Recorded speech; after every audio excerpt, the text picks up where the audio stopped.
Imagine for a moment the Quran, a book regarded as divine scripture, presenting its own arguments on the topics it addresses. Divine existence, unity, life after death, and prophethood form the foundational subjects of the Quran, and it presents its arguments in their favor. Anyone who reflects upon the Quran knows that the spirit of its topics lies in these persuasive arguments. The Quran's argumentation is innately intuitive in nature, reminiscent in its style, and inferential or rational in process. Human intellect possesses the ability to argue for the unseen using facts derived from observations and experiences. The Quran seeks to refine this ability, encouraging humans to accept facts on scientific and rational grounds rather than blind imitation. It invites humans to observe the universe. To fully grasp the Quran's argumentative style, it is essential to keep in mind that argumentation always takes into account the mental and intellectual background of the audience. In this respect, every argument becomes specific due to its audience. The audience of the Quran also maintains a particular intellectual background.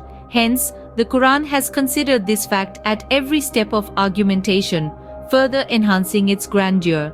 For instance, the polytheists of Mecca acknowledged God as the creator of the universe and accepted his attributes.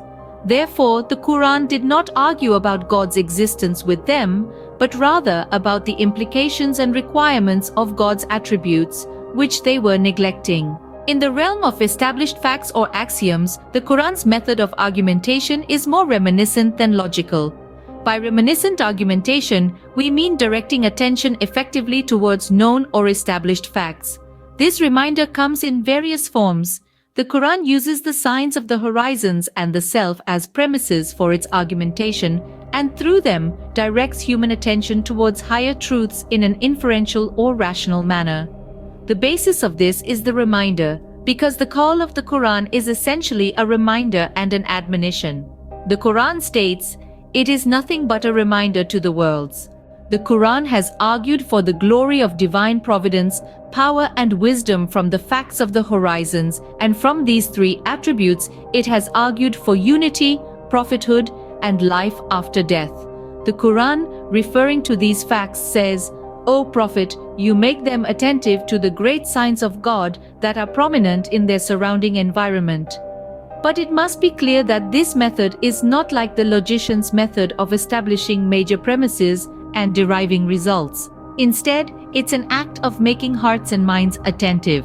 Even though in essence, this method of argumentation also relies on the principles of inference. This method of argumentation of the Quran is closer to human nature because for the premises that are axioms and guidances in the sight of humans, there is no need for any further argument. Merely drawing attention to them is sufficient. And this is what reason also suggests.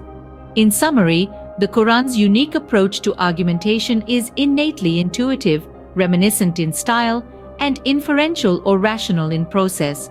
It is designed to resonate with human nature and intellect, providing persuasive arguments that encourage reflection and understanding. This approach not only enhances the grandeur of the Quran, but also has a profound impact on its readers, prompting them to observe, reflect, and accept truths based on scientific and rational grounds rather than blind imitation.